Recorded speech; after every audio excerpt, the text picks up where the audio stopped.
Hello guys, आज हम bacteriology में क्लोस्ट्रीडियम टेटानी पढ़ेंगे।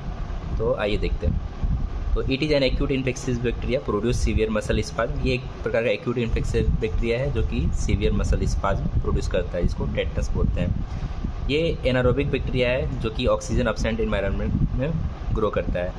तो जहाँ पे ऑक्सीजन की मात्रा नहीं पाई जाती वैसे इन्वायरमेंट में ये ग्रो करता है। शेप देखें तो रॉड शेप का होता है, जिसको बेसिलाई बोलती हैं।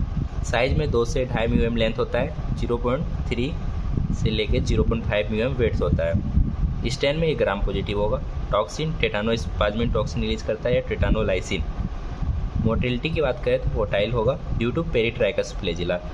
ये रॉड शेप का होगा और इसके चारों तरफ फ्लैजिला प्रेजेंट होता है। पेरिट्राइकस का मतलब होता है चारों ओर फ्लैजिला प्रेजेंट होना, तो ये मोटाइल होता है।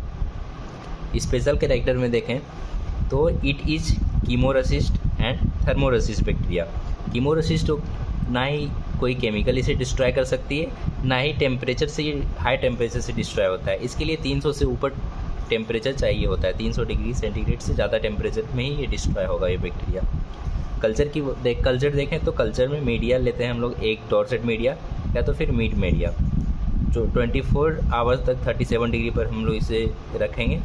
उसके बाद ऑब्जर्वेशन में हम पाएंगे कि ग्रीनिश येलो कॉलोनी ग्रोथ मिलेगा हमें। मोड ऑफ ट्रांसमिशन में देखें तो एलो इन्फेक्शन में है कॉन्टामिनेटेड इंस्ट्रूमेंट। अगर किसी इंस्ट्रूमेंट में कॉन्टामिनेटेड है क्लोस्ट्रीडियम टेटानी तो उसके थ्रू फैल सकता है रोस्टेड आयरन से, या तो अदर ऑब्जेक्ट वुंड और आयरन वुंड यानी जंग लगा हुआ वुंड। आयरन वुंड यानी किसी लोहे से जंग लगा हुआ लोहा जनरली होता है, उससे वुंड के कांटेक्ट में आने से ही बैक्टीरिया फैल सकता है।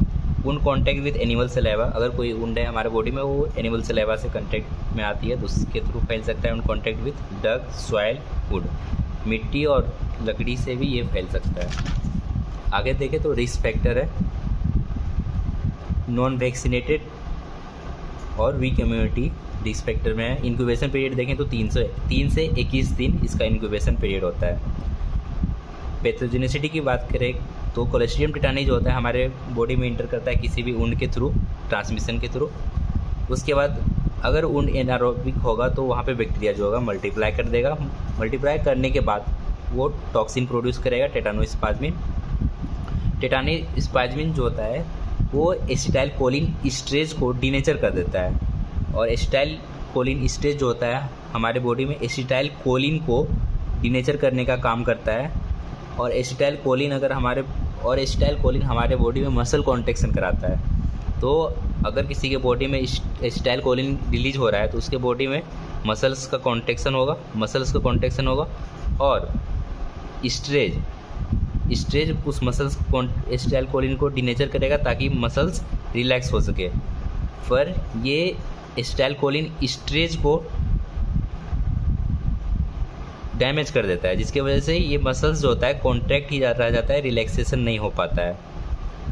तो इसकी वजह से एसिटाइल कोलिन स्ट्रेज डैमेज हो जाने की वजह से एसिटाइल कोलिन हमारे बॉडी में पाई जाएगी, ज़्यादा मात्रा में पाई जाएगी, जिसकी वजह से हमारे बॉडी जो होगा ओवर कॉन्ट्रैक्शन हो जाएगा, जिसको टेटनस बोलेंगे। सिम्टम देखें तो स्टिफनेस होगा नेक मसल में, नेक का मसल जो होगा अकड़ जाएगा, ओवर कॉन्ट्रैक्शन की वजह से स्टिफनेस पाया जाएगा। आईलिड क्लोज नहीं हो पाएगा, रिजिड ऑफ आईलिड आईबॉल हो जाएगा, प्रॉब्लम होगा रोटेशन में, लॉक जॉ होगा, डिफ़िकल्ट ओपनिंग ऑफ माउथ होगी, difficult speech, difficult agglutination, spasticity in extremities, difficult urination, difficult defecation होगा। आगे देखें तो fracture of bone specially vertebrae due to muscle spasm. अगर मसल्स एक ओवर एक्सपांड कर जाते हैं उसकी वजह से बोन भी फ्रैक्चर हो सकते हैं। Compression of nerve and blood vessel due to severe compression of muscles over spasm होने की वजह से मसल्स का कंप्रेशन होने के ब्लड वेसल्स और नर्व भी डैमेज कर सकते हैं। और ओपिस्थोथोमस बॉडी का मतलब धनुषाकार बॉडी हो जाता है। अगर वो मसल्स ओवर कॉन्ट्रैक्शन हो जाने की वजह से पर्सन का बॉडी जो होगा वो धनुषाकार का होगा, वो कर्व हो जाएगा। इन्वेस्टिगेशन में हम लोग क्लिनिकल एग्जामिनेशन करेंगे, कल्चर एंड सेंसिटिविटी करेंगे, वुंड स्वैब का, जिसमें क्लोस्ट्रीडियम टेटानियम बैक्टीरिया ग्रोथ प्रेजेंट होगा। ग्राम स्टेन लेंगे वुंड का, तो ग्राम स्टेन में blue colour bacteria growth present होगा। एलिसा कर सकते हैं, एलिसा में क्लोस्ट्रीडियम टेटानी का करेंगे तो पॉजिटिव में आएगा। ट्रीटमेंट में हम लोग एंटी टेटानी सीरम देते हैं। होम्योपैथिक में सिम्टम एंड साइन के अनुसार हम लोग ट्रीटमेंट करते हैं उसका। और प्रिवेंटिव में देखें तो एलोपैथिक में टेटनस वैक्सीन का यूज़ करते हैं, और होम्योपैथिक में हाइपेरिकम और लीडम पाल दे सकते हैं उसे। Thank you guys.